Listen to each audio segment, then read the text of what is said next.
But here's the one word answer. It's called football. Take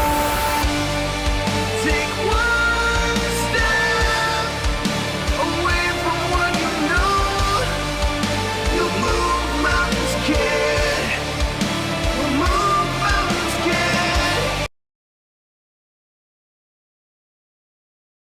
What's up, guys? My name is Seth Spartan, and I'm a nutrition, training, and hormone expert for Prometheus HRT, Testosterone and Hormone Replacement Clinic. Let me tell you a little bit more about me.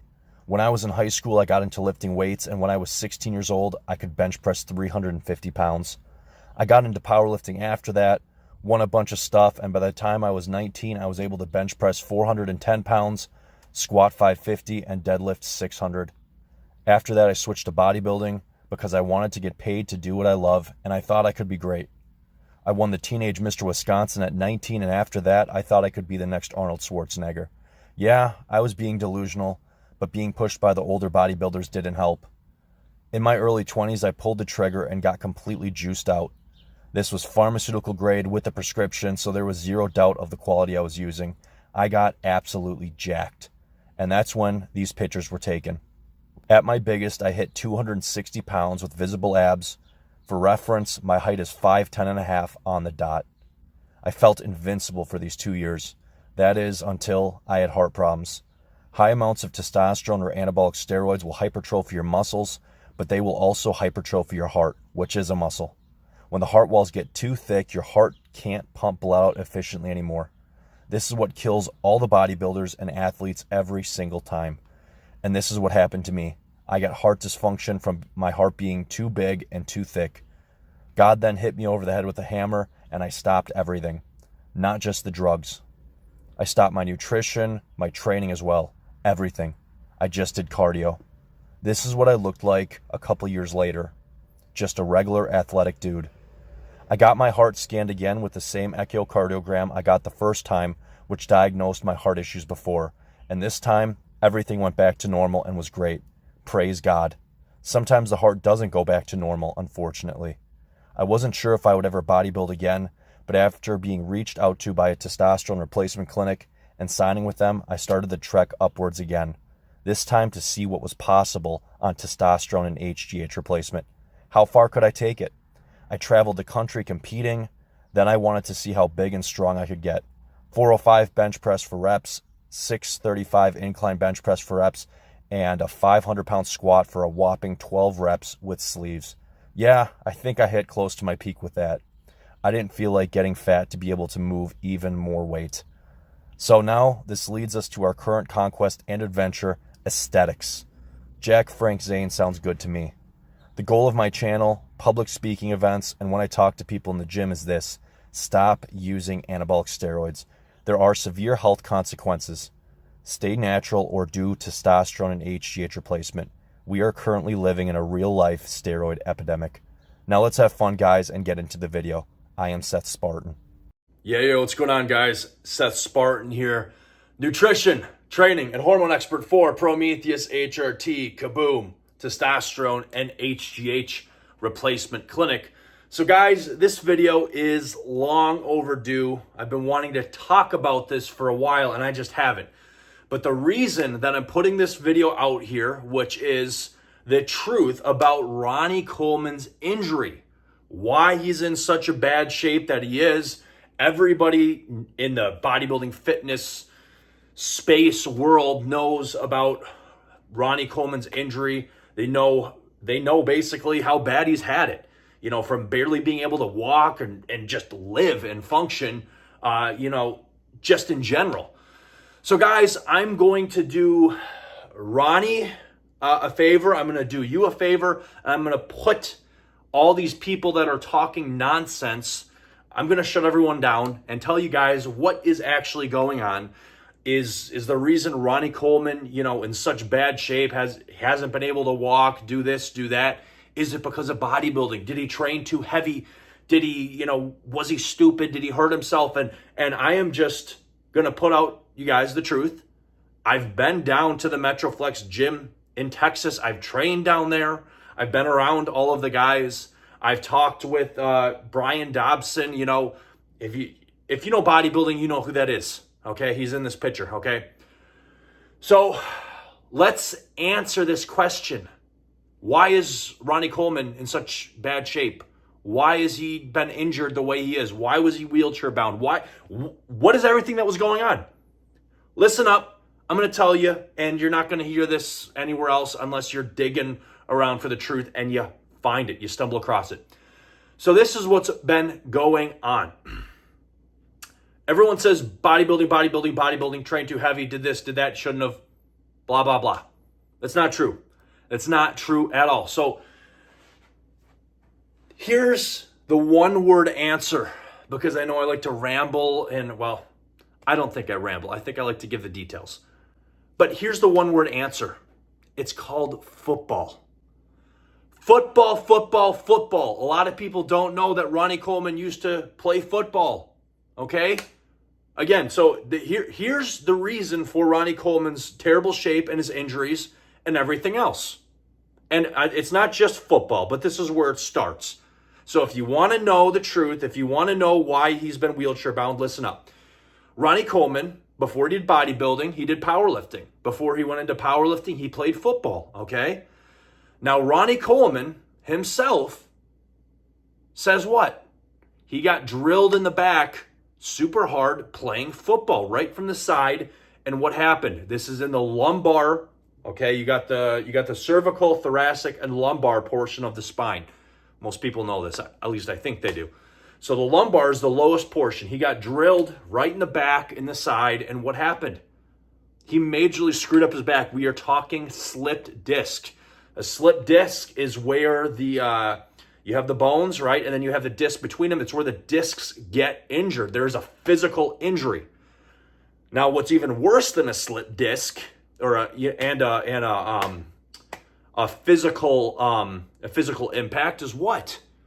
A ruptured disc. Now, regardless what anybody might tell you and what the liars might tell you, and here's the punchline. Once your disc is ruptured in your spine, in your back, you're sunk. There's no going back. It's only damage control and being careful the rest of your life, and just we currently don't have anything to completely reverse a ruptured disc. Once it's ruptured, it's just management, okay? There's no going back, okay? It's like having it's not like breaking a bone. Once the disc is ruptured, it's ruptured. There's no going back. I'm trying to think of something to draw a comparison, but that's all I can think of. So Ronnie Coleman suffered back injuries playing football, okay? Slip discs, bang, bang, bang, physical impacts coming from the side and back, right? From getting hit, okay? Basically mitigated it, rehabbed it through what? Chiropractic and other means. This is from Ronnie's mouth himself, okay? Then, after that, guess what? He did powerlifting, lifted crazy weights. Then guess what? At Metroflex Gym, the one that I've went to and I've talked to, the bodybuilders, the big names down there, and Brian Dobson, who, again, you guys should know who he is. Guess what happened? Football, powerlifting, huge weights, he got into bodybuilding. And we all know what happened. IFBB Pro, 16th, and then he went 16th at the Mr. Olympia, and then the next year he came back, won everything, became the best bodybuilder ever, arguably, okay? In terms of freak, Ronnie Coleman is the freakiest, best bodybuilder ever, okay? In terms of freakiness, period. No, that's a whole nother conversation, but I don't think anyone's going to fight me on that, okay? He put Big Ramy to shame in terms of just freak factor, okay? I mean, crazy conditioning. So what happened? Ronnie Coleman trained like Dorian Yates, except even heavier. Hardcore, heavier, free weights, and he did some crazy lifts. Now what happened is that, guess what? The slip discs, the injury that he had been mitigating through chiropractic and other means, guess what? Hadn't went back to normal. Sometimes, and it depends who you ask, but ruptured disc, there's no going back. A slip disc, depending on what you do, if you do everything perfectly, you can rehab a slip disc. But guess what? Here's the catch. It's weaker. It's still going to be weaker. It's like if you dislocate, let's say, and here's a big thing, guys, because I was raised in, lake culture. Wakeboarding, slalom skiing, that was my thing, right? And I got too many concussions wakeboarding, and that's probably why I don't want to say stupid. I'm not stupid, but that's why, I'm probably not as sharp as if I didn't have a bunch of concussions wakeboarding. Okay, but besides that, guess what? You dislocate your shoulder. Let's say you're wakeboarding, you get your shoulder ripped out, and this happens all the time. Once your shoulder is dislocated once, like badly dislocated, you can pop it back in, but guess what? It dislocates easier and easier and easier and easier. It's the same thing with a slip disc. So even though you can recover from it, there's a weakness there. So take Ronnie Coleman. He's done the management. He's done what he can. He's squatting 700, 600, 700, 800 pound squats, doing massive deadlifts, juiced out of his mind, lifting these crazy weights and with pretty good form. But guess what happens? Bang, bang, bang after doing this. And he talks about this openly, actually, in his videos. Guess what happened? He ruptured his disc. That slip disc blew out, ruptured. The same one that was injured doing what? Football. Okay? So what happened was Ronnie Coleman ruptured, blew his disc out from his own mouth. He said that what happened, he was squatting before the Olympia, right before the Olympia. I don't remember what year it was. He went down, bang. He felt it. He felt like he thought his training partner smacked him in the back. Bang, his disc blew out. Ruptured disc. It exploded. He came back up. He said, why'd you hit me? I didn't hit you. Got it checked out. He blew the disc out. So the slip disc that was being managed blew out because what? Squatting hardcore heavy. Maybe his form suffered for a second. Who knows exactly? But the bottom line was that this guy got absolutely just strong as can be, juiced out, lifting huge weights that you normally wouldn't lift. And the weakness that he had before, the slip disc, which he was mitigating, became a ruptured disc. It blew. Now, at this point, you have two choices. And I'll tell you, I'm not going to judge him. He made his decisions. And I can't say, if I was not a Christian or whatever, I'm a Christian. And even if I can't say I would have made a better decision. And I'm not going to judge him for what he did. Okay, but here's the thing is that once you rupture, you're sunk. So guess what he did? He continued to train and, do what he could and went into the Olympia, and then he kept competing. Okay? Now, once the disc is ruptured, that's it. It can only be you can only somewhat fix it with surgery. Okay? Surgery or other things. Once it's ruptured, oh man, this is where this video gets hard to finish. Ronnie Coleman kept training, kept competing, didn't stop lifting these heavy weights. I personally, if you rupture your disc, should you even be bench pressing, curling heavy weights? I don't know. I don't know, okay? Because it can get worse and worse and worse. You've blown that disc apart, okay?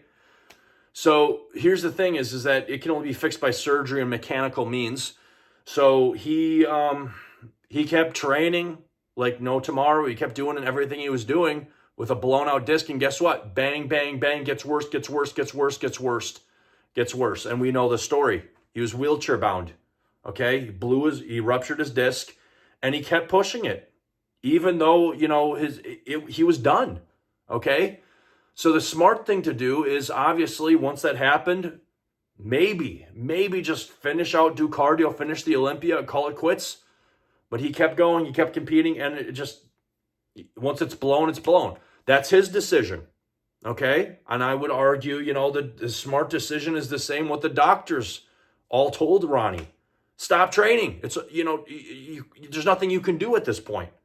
Okay, so once the ruptured disc is blown out, it's just management, okay? So I'm not judging him. I'm not anything. Each person makes their own decisions, and I can't say I would have done anything different, especially when you're the best in the world. But to answer you guys' question, that's why Ronnie Coleman was injured really badly, and that's why he was in the state he was, Okay? So football, then what? Powerlifting, then bodybuilding, and guess what? That initial weakness that was caused from his football injury manifested. Okay, guys, so that's pretty much it. Stay safe, stay healthy. I wish only the best to Ronnie and the other guys. And that's all I can say on the matter. Please comment below. But that's it. So is bodybuilding to blame? No, it's not. Bodybuilding is not the cause. Okay? Cause is football. Bodybuilding only brought it out. So Spartan, stay safe, stay healthy. We're out.